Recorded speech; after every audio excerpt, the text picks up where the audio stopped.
In my book, I mention it is documented in the abduction phenomenon that alien contactees can have an increase in psychic abilities after a contact event.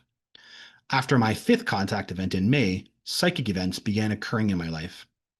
Then I begin to list a plethora of psychic phenomena that occurred over that summer for me. It just solidifies that something was in me, and I now know it was a dimensional me, a timelessness me, placed within me in time and manifested as personal meaning making psychic events. These moments of psychic content came out in hypnagogic or subconscious flow states, in which my mind was momentarily removed, allowing my dimensional me to come through in pronounced but subtle ways. So this is from an image I made at the time, back in the day. I would meditate on the hillside by my house at the time, and I began having oneness feelings with the earth. As I would slowly come out of this meditation, I would look around at the hillside and feel that when I moved my arm, I would also be moving the earth.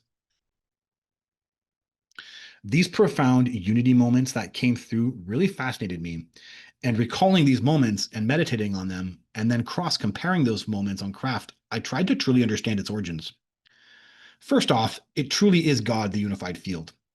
Yet, very interestingly, this unity is not as concentrated as the higher self punch, the way the higher self is this extreme visceral experience within. Like the higher self is an intense sensation, while unity is subtle and has to be concentrated upon, but is a part of the higher self. But though subtle, the unity is present in the white room as an orb, and even might be said to be the nature of the room, a unity source room. And this unity is subtly there during the afterlife vision. Though the focus on the imagery overtakes my concentration in the moment as a 16-year-old. So this dimensional body that was put into me during my fifth contact event had a pronounced connection to a subtle experience of unity when I focused on it. The frequency of self-perception. So a part of how the entities facilitated the rising, as I mentioned previously, lies in the physics of past life awareness, in the physics of self-perception, how our self-perception creates an individual frequency of reality. Within your self-perception, you frame what you think you're capable of, how the universe responds to you, the type of life events you think you attract. You create a perceptual frame of reference about reality that becomes combined with your identity. And this part of the rising was starting to take shape as facilitated by the entities. In the fourth contact event, they used the Ocean of the Mind device to show me that I was not listening to my own equilibrium regarding pot smoking, that I was often smoking it when I didn't want to because of my social thoughts of wanting to belong to my friends. In the fifth contact event, the elder told me, the challenge will be that you're going to have to let go of your friends.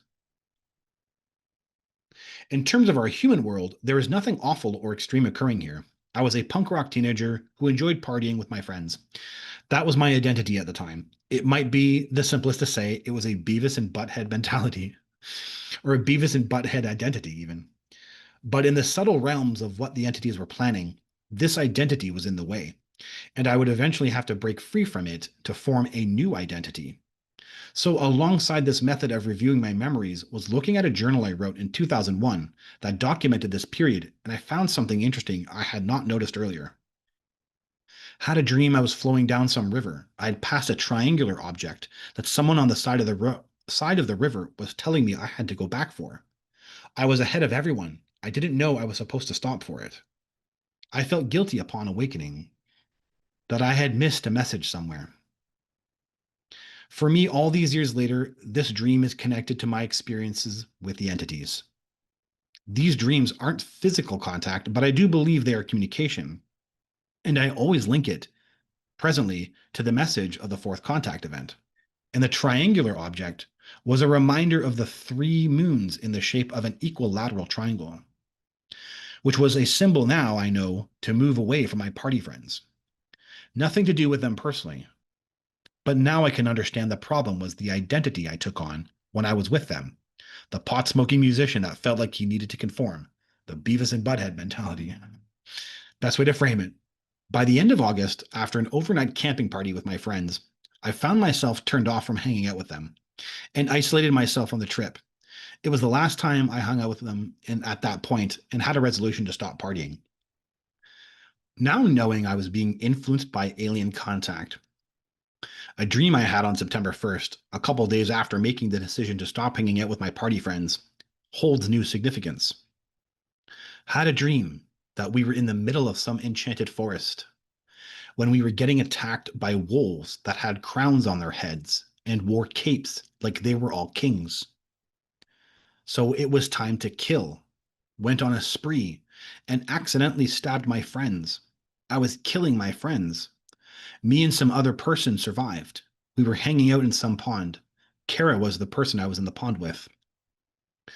Kara was a mystical figure at the time, a mystical woman figure, which is definitely the elder personified as a dream figure.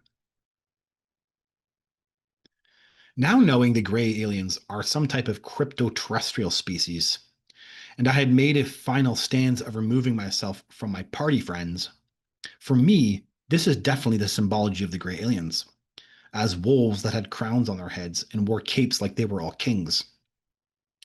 I want to tell a story here, an aside, that puts together why that symbology is so powerful, and I interpret as my subconscious's representation of the gray species. With every interaction I've had with the entities, every step was a choice on my own. So when my memories first came out, before I even wrote my book, when I was first putting together, I have a connection with these entities, they visited me one night in telepathic form, entering my mind, three of them, and they weren't the elder. They intimidatingly towered over top of me. Humans don't know this power, and I mean towered like this. And I was like in bed sleeping, and they were towering over top of me and like looking down. Humans don't know this power. It was a moment of intimidation in which I was able to make a choice: flee from these memories and avoid looking at this content, or make the choice to look at them. When I just sat in humbled awe and didn't flinch, they read my heart and said something along the lines of, "Your interest in being with us is to evolve yourself." Like they were exposing the truth of my intention. That was the gist of the interaction. They weren't the elder, and I don't really know who they were, but they were the gray species. These huge presences for me are totally symbolized by the wolf, which is highly intimidating. In the traditions of the gurus, a guru is named Maharaj, which is translated from Sanskrit as King of Kings. These are higher deities in the God field, and they exist in the level of the completed higher self.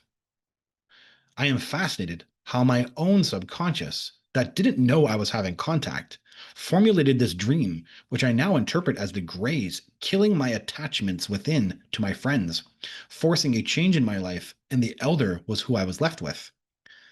The ultimate point about this dream is identity. Who you think you are is the channel changer that opens the perceptual frequency that has our higher power. So at this point, the dimensional body was hidden by my own identity, but that identity was changing.